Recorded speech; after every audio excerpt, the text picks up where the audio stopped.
Now there stood by the cross of Jesus his mother and his mother's sister Mary, the wife of Cleophas, and Mary Magdalene. When Jesus therefore saw his mother and his disciple standing by, whom he loved, he saith unto his mother, Woman, behold thy son. Then saith he to the disciple, Behold thy mother. And from that hour the disciple took her unto his own home. I want to talk from these words in this pericope on this evening. A caring Savior. A caring Savior. Here we are on a cross, on a hill called Calvary, also known as the place of the skull. We see a man who is dying, but he's not defeated. A man who is being crucified, but he's not conquered. We have watched him extend forgiveness to the mob, favor to the malefactor, and now we witness him being faithful to his mother. The crowds were mocking him. Thieves were taunting him. His nation rejected him. His disciples had deserted him and were offended by him. But as Jesus takes a glimpse out into the crowd, he sees one in whom he has seen 1,000 times before. He sees someone special standing by him at the cross. While some stood afar off, while some stood at their distance, while some distanced themselves, his mother comes close by the cross. Despite his bloody appearance, love flows in her heart for her son. She could not reach out to him to alleviate his sufferings, but the one hanging on the cross reaches out to her to alleviate her of her sufferings. And when Jesus reaches out to his mother, he picks her up. And in his last moment, he does not desire to be selfish, but rather he desires to be selfless. And even when we're going through suffering, pain, agony, misery, and all forms of bad situations, we have to understand that as Christ was on the cross, it can be very difficult to think about us. But Jesus gives us a great example. That in spite of our suffering, we are to take notice of the needs of others and do our best to alleviate them. That's why a wise theologian once said that the best way to deal with pain and suffering is to minister to the needs of others.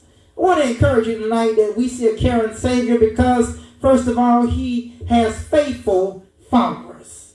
He has faithful followers. The text says in verse number 25 that now there stood by the cross of Jesus his mother Mary and his mother's sister Mary, the wife of Cleophas, and Mary Magdalene. And as I examine this text, it occurred to me that these individuals stood by the cross. Again, while everybody stood afar off and stood there distant, these faithful few followers occupied a place and gathered themselves right against the cross within close proximity of his voice. The other people who stood with Jesus was Mary's sister, Mary, the wife of Cleophas, and Mary Magdalene. You will see that Mary's sister was a follower of the Lord. Mary, the wife of Cleophas, was a friend of the Lord. But Mary Magdalene could testify that she was a testimony of the forgiveness of the Lord. And no matter how the crowds were screaming and making fun of Jesus, no matter how the disciples left him hanging and his nation rejected him, there stood some faithful followers who knew what he had done in their life, and they bore witness of the fact of what they did. They stood with him in his lowest moment in order to be with him. And yes, my brothers and my sisters, when others did not want to have anything to do with him, they stood by him. When others did not want it, when others spat at him, they stood by him. When others mocked him, they stood by him. When others persecuted and said all manners of evil against him, they stood by In other words, what Jesus teaches us, that we don't need people who will stand by us when things are going well. We don't need people when the money is good and we got stacks on deck. We don't need people when it seems like everything is going great. We got everything successful. No, we need some people that'll stand by us when we have been wounded and crucified by the world. We need some people that'll stand with us when we were broken, don't have a dime man. We need some people that'll stand with us when the going gets tough and the hills are hard to climb. And that's why the Bible says, faithful are the words of a friend, but the kisses of an enemy are deceitful. But not only do we see that there was familiar followers, faithful followers, but then secondly, there is a familiar face. There is a familiar face. Watch what the text in verse 26 says. It says right here, when Jesus therefore saw his mother and the disciples standing by whom he loved, he said unto his mother, Woman, behold thy son. And after Jesus sees his faithful followers standing by the cross, he sees his mother. When the angel Gabriel visited Mary to announce that she would be the mother of our Lord, the Bible declares that she is called highly favored.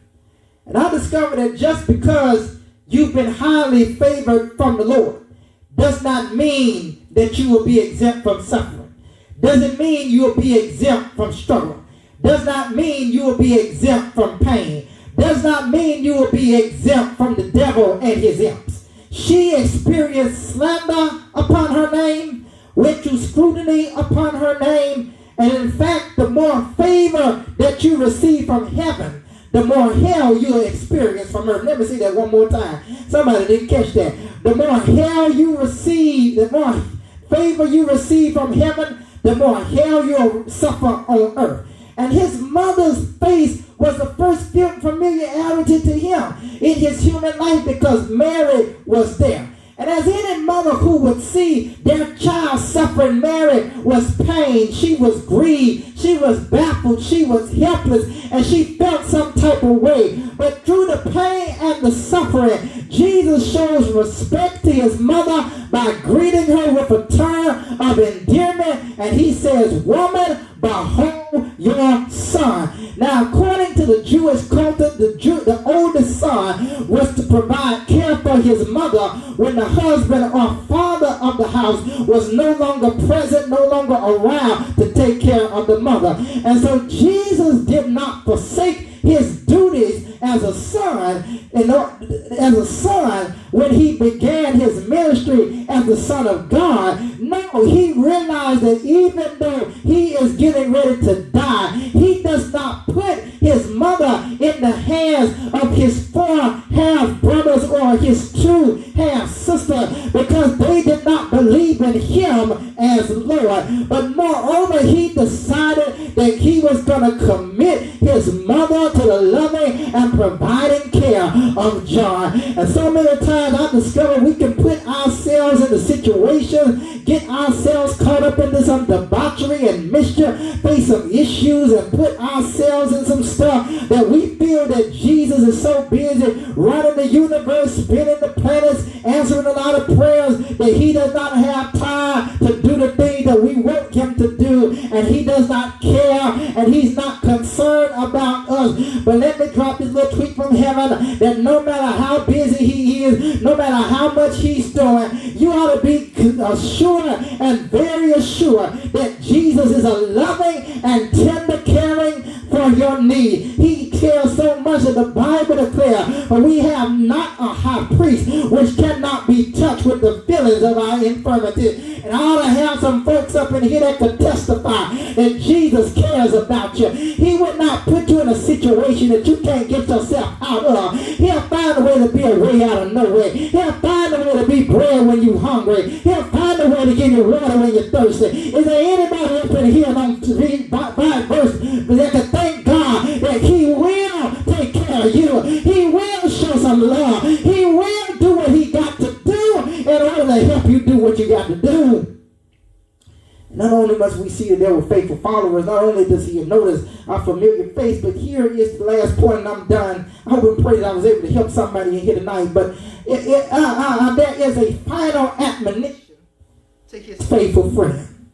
There's a final admonition to his faithful friend. Watch what he says in verse 27. Then said he to his disciple, behold thy mother. And from that hour the disciple took her into his own home. When Jesus says, behold thy son, it is clear that he's not talking about himself, but he's talking about the beloved disciple named John. At first, John fled with the disciples in the garden of rest, but he came back to the cross and showed his loyalty to him by taking care of Mary as commanded. When others deserted him, John stood by him. And my brothers and my sisters, when you stand with Christ, God will entrust you with somebody or something. And when you stand up for Christ, God will entrust you because he sees that you are trustworthy. And Jesus cared about his mother so much that he secured for her an adopted son, obtained her a home, and someone to console her of her grief. And Jesus commits John to her, and he gets those two together so that they can lean on each other, so that they can love on each other, and so that they could strengthen each other. That even inside of death, Jesus always cares about others more than himself. That in his suffering, he sympathized with us.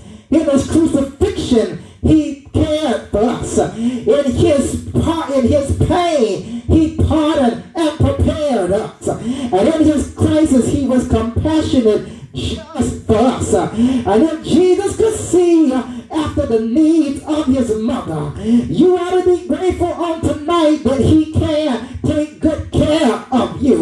Because just as John was a substitute for his mother as a son, Jesus was a substitute on the cross for our sin. He cared enough about us that the Apostle Paul said that him who knew no sin became sin, so that in him we might become the righteousness of God. Yes, yes, yes. And you ought to thank God that he cares about you. He cares about you when you're going to the funeral home. He cares about you when you're going to the hospital. He cares about you when you're going on your job. He cares about you when you're going to your house. And even somebody in here that can thank God he's at your church and he takes good care of you. And there was a story told of a woman who wrote a song, and she was in her mid-30s and she was confined to a sick bed in a Bible school in Leicestershire, New York. And her husband was spending several weeks at the school making a songbook for the president of this institution. And while her husband was away on a preaching assignment, she was on her sick bed. And in spite of her condition, she began to testify about the goodness of the Savior. She testified, even though I may be afflicted, I still got something to say. And she gave her husband these words, and her husband put them in a song. And that word was, be not dismayed, whatever betides you, because God will take care of you. On a Monday, he'll take care of you. On Tuesday, he'll take care of you. On Wednesday, he'll take care of you. On Thursday, he'll take care of you. On Friday, he'll take care of you. On Saturday, he'll take care of you. And on Sunday, he'll take care of you. Is there anybody here that could testify with me? But when they make a way for you, Want to open doors for you. Want to provide for you. Want to heal your body. Want to be your joy and song. If you're glad about it, you ought to lift up those chocolate hands wherever you are and say yes. Say yes. Say yes. Yes. Yes.